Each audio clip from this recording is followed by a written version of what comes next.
It all began over 300,000 years ago, when mankind was believed to have been created. But nothing important happened for over 300,000 years, so we can just skip over all of this.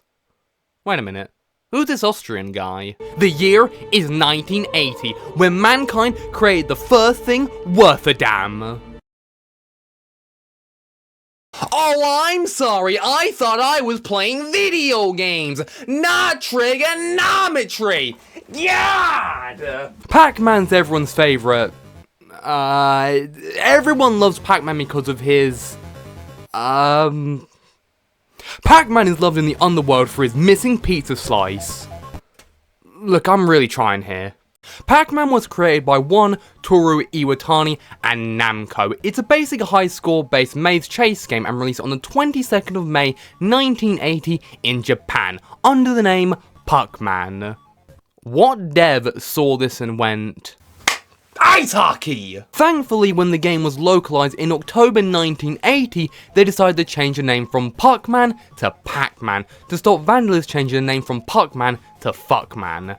Thank you, little brats. When the game came out, it was only moderately successful, as the game was outdone by Namco's Galaxian, which released just a year prior, due to the mainly male player base. However, it wasn't long before the game became the highest grossing arcade game in Japan, and became even more successful following its release in North America. The game spawned sequels such as Miss Pac-Man and Pac-N' Pal.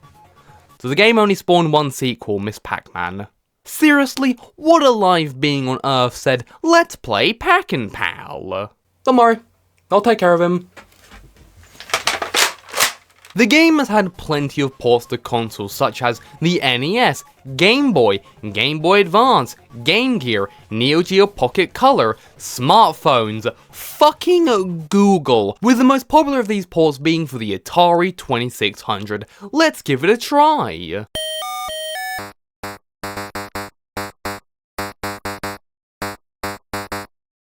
Oh wow! I didn't know Bleach had two purposes! With Pac-Man being such a massive staple in the video game industry, sticking him in other genres isn't exactly unheard of. For example, the Pac-Man World games. While these games are actually quite good, they don't exactly feel like Pac-Man games. But everything changed on the 6th of June 2007 with Pac-Man Championship Edition. Pac-Man Championship Edition was a high score-based action maze chase game that released on the Xbox 360, iOS, Android, Xiaomi 5 and PSP. Now I know what we're all thinking, so hey, I'm just gonna say it. The PSP? And this game is amazing. It's fast paced so it keeps you focused. It has all these different modes, amazing music, achievements. It truly feels like the next logical evolution of Pac-Man and how to modernize it. And on top of all that, it was digital only, which might sound like a negative, but because of that, it makes it so easy just to hop in and play a couple games before going back to your responsibilities. Oh shit, I still have a dead body in the pond. Pac-Man Championship Edition was such a massive success, it spawned a DX re-release in 2010 and a full sequel in 2016. Now on a seemingly unrelated note, Namco Museum Archive Volume 1 for PS4, Xbox One and Nintendo Switch. Namco Museum. What a classic game collection series. I don't think there's a console without one of these. I said console, not a corpse. Namco Museum Archive Volume 1 focused more on Namco's 8-bit games, the lineup of this collection being Galaxium, Mappy, Xevious, Dig Dug, The Tower of Dragu, Sky Kid Dragon Buster, Dragon Spirit The New Legend, Splatterhouse 1 Kapoo Graffiti, and Pac-Man, and a Pac-Man Championship Edition NES D-Make. Wait, what? Dig Dug? In 2008, a man named Coke774 released a homebrew of Pac-Man Championship Edition for the NES and Famicom. The ROM was never published, but he released a video that has since been privated, but thanks to a re-upload, we were able to see the original version, which had different music and sprites to what's been seen in the released version. However, in Namco Museum Volume 1, the game was finally released to the public, and that's what I want to talk about today. Why? Look man, that body in the pond's gonna take all afternoon. The first thing I want to mention is that this works on an actual NES. So if you get an EverDrive and stick the ROM on it, you can actually play it on a real NES. And the same goes for the NES Classic Edition, which is what I used to play this game, and it's genuinely really cool to play it on an actual piece of hardware, but that's where the first issue pops up. The controls. Now if you're playing this on the modern systems, then of course you can use the joystick, but if you want to use a real NES controller, you have to use the D-pad, which doesn't sound like a problem, but it just means for best movement you need to constantly keep your thumb on the D-pad, which might not sound like an issue, but after a couple minutes, this shit hurts. Playing this game with an NES controller gives me NES thumb, which is a real issue that people had and went to the hospital for in the 80s. It's caused by repeated thumb movement on the D-pad for long periods, which causes the skin to rub against the plastic, causing burns. Keep in mind here, I've played a lot of NES games in my time for long periods of time, and I've never had this issue outside of this game. Now granted, if you're playing this game on the NES, you can use a joystick controller like the NES Advantage or Classic Controller or Pro Controller on the NES Classic Edition if you map the joystick to the D-pad, but that doesn't fix the constant misturns you will make. Pacman is meant for an arcade joystick or at least an analog joystick, and this version doesn't support either, even on PS4, Xbox One or Switch. This game doesn't support analog control. Now I know what you're thinking, Explosive Maniac, look at me.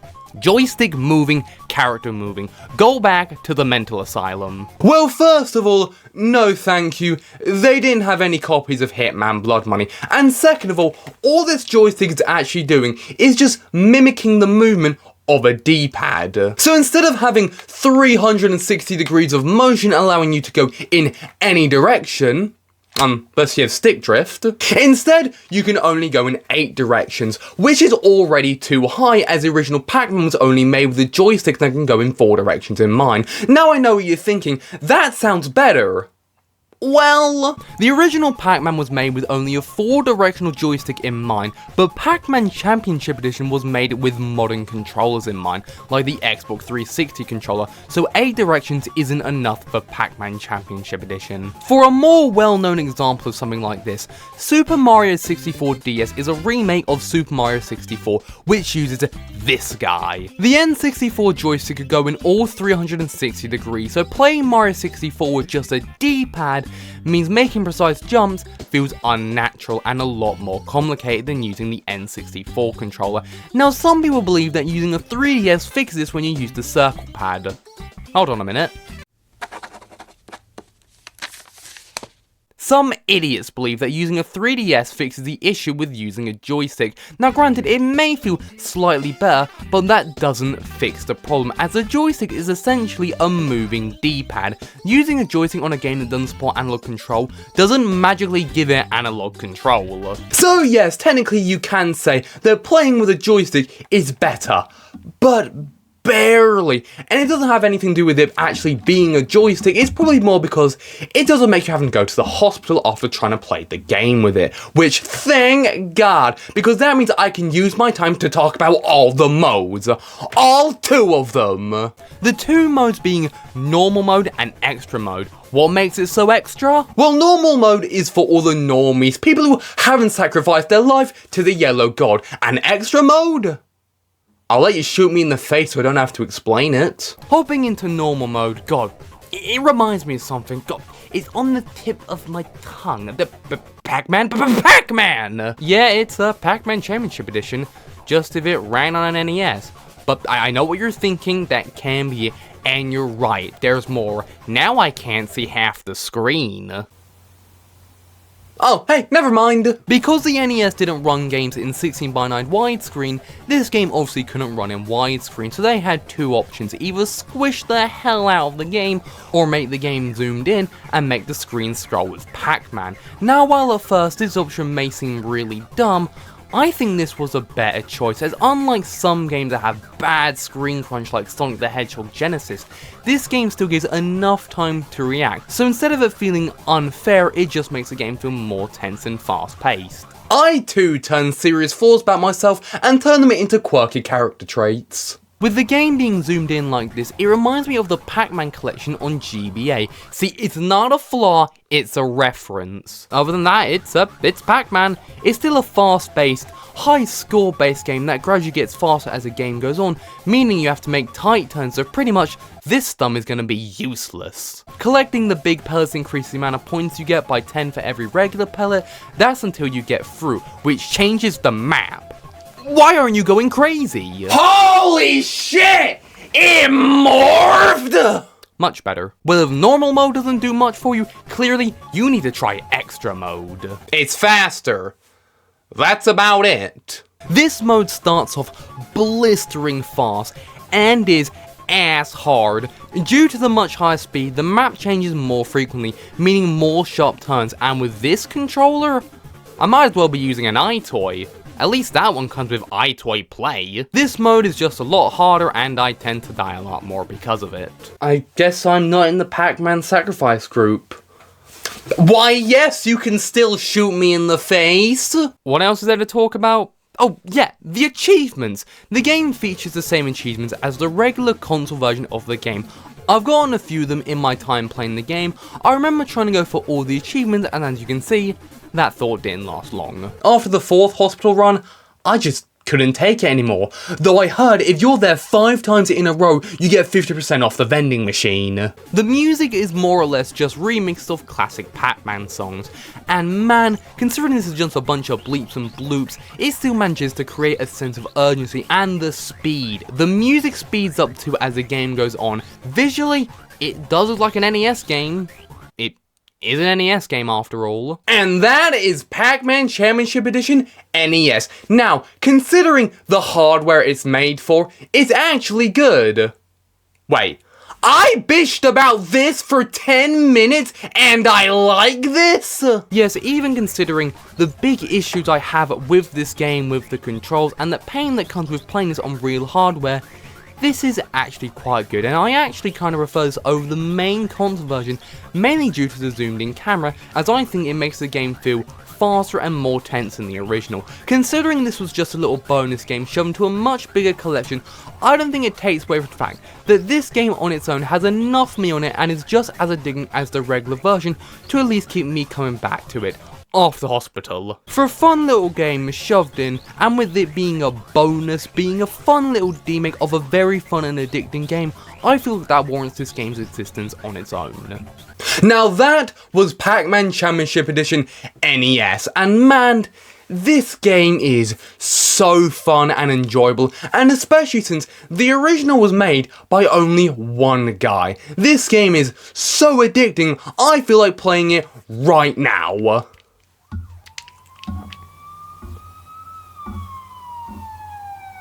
You're out with your hands up. I knew I should have taken care of that body.